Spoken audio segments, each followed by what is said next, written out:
The bushfires in Australia take a devastating toll on the nation's koalas. How a team from the San Diego Zoo is helping to save as many as they can. Plus, after 9 seasons, Rocky Long is stepping down as head coach of San Diego State's football team, passing the reins to a familiar face.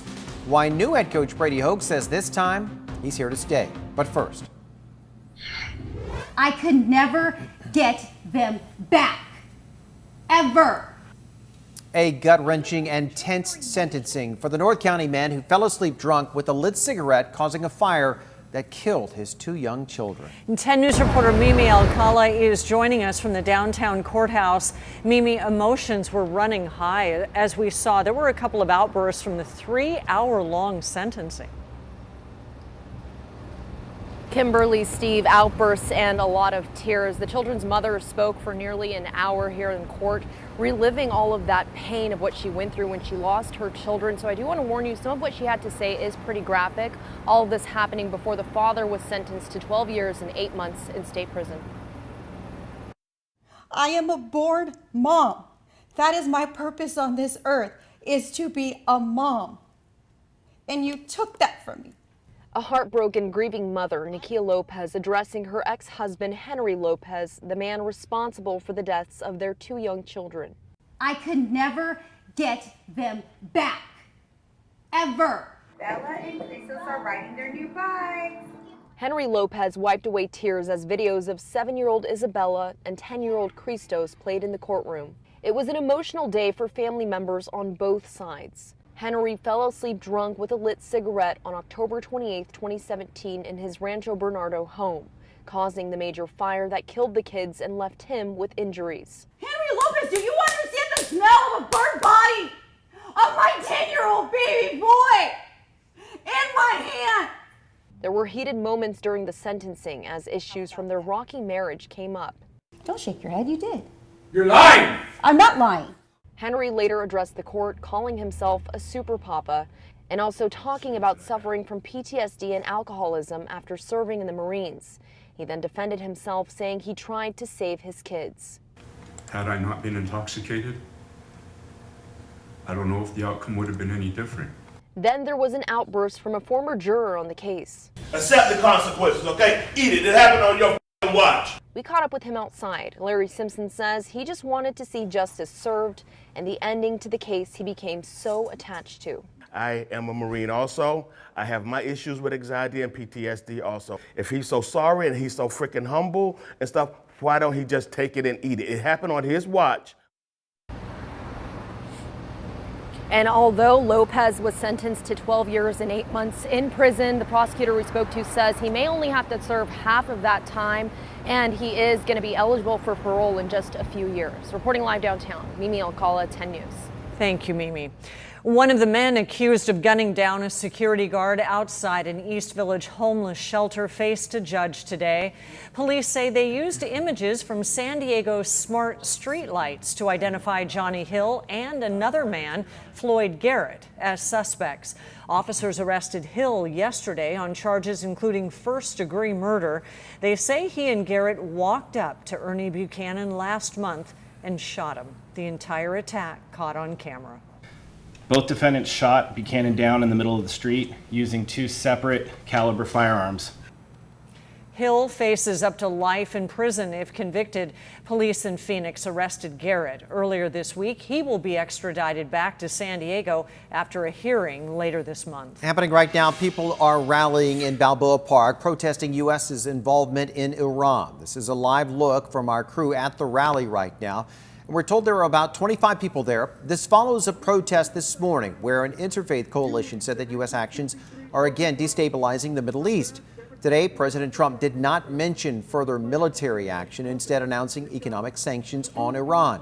Iran fired more than a dozen ballistic missiles at Iraqi bases with U.S. troops yesterday, retaliation for a U.S. drone strike that killed Iran's top general.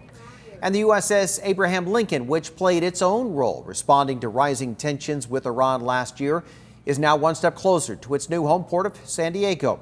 The Navy says the Lincoln arrived today for a visit at Pearl Harbor in Hawaii. The crew was supposed to return to San Diego before Halloween last year, but received 4 extensions of its deployment. Lincoln was in the Middle East when Iran shot down an American drone last June. President Trump threatened to a retaliatory strike, but called it off at the last minute. It is a countrywide catastrophe as 15 million acres of land have burned in the Australian bushfires. The fires have been burning since September, killing at least 24 people so far. The worst hit state in Australia is New South Wales, where Sydney is located. The fires have been fueled by extremely high temperatures and strong winds, giving firefighters a hard time containing them.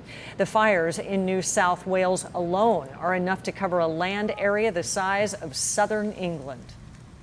And the fires have devastated Australia's koala population, with the small animals struggling to escape the fast-moving flames.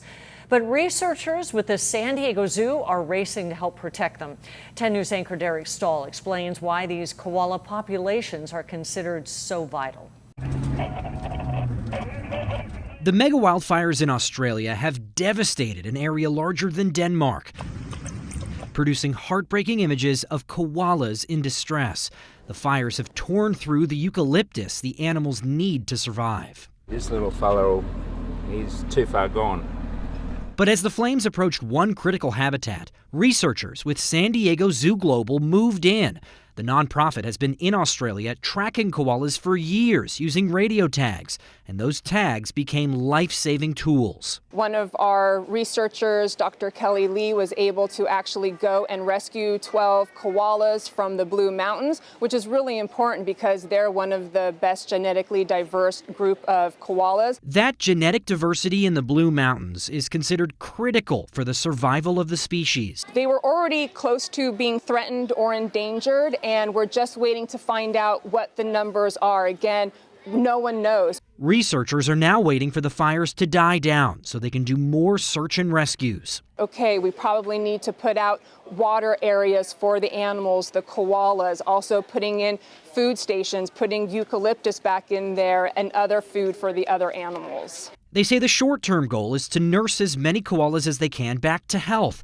But long-term, they'll have to restore the habitat so the koalas have a place to survive.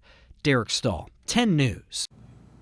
The zoo is asking for donations to help in this rescue effort. You can donate by going to endextinction.org. Governor Newsom is also calling on Californians to help those affected by Australia's bushfires.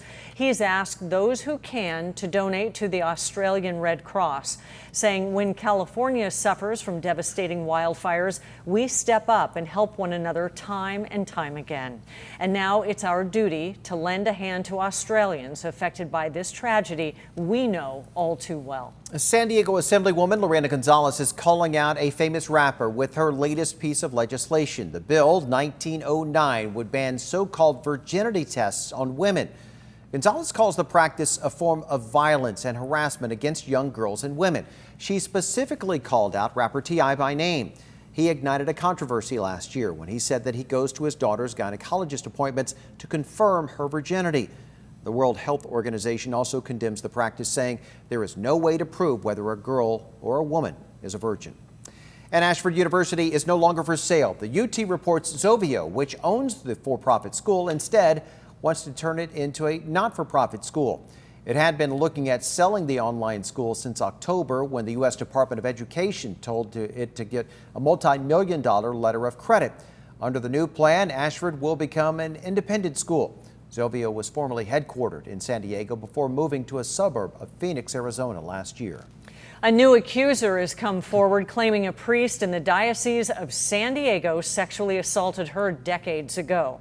The woman, only identified as Jane Doe, says the abuse happened when she was 7 years old, saying Father Efren Neri raped her in 1958. She says it was a one-time assault. Father Neri did come to our home, and he would have dinner with us, and he would pray with us. And that's how I got in the car with him when that occurred. She says the diocese offered her a compensation form, but didn't give her any information on Father Neri until after today's news conference. In a statement, the diocese said no reports have ever been received accusing Father Neri of misconduct with a minor. Father Neri died in 1982. Firefighters had their hands full after several RVs and cars burst into flames at a storage yard in Otay Mesa this morning. And it took crews several hours to get a handle on that fire. They say the items burning in the storage and the junkyards in that area were hard to extinguish. At least 2 RVs and a couple of cars were scorched. Border Patrol agents were there, the first ones to spot the fire last night, so they called CAL FIRE. Investigators are trying to figure out the cause, but luckily no one was hurt.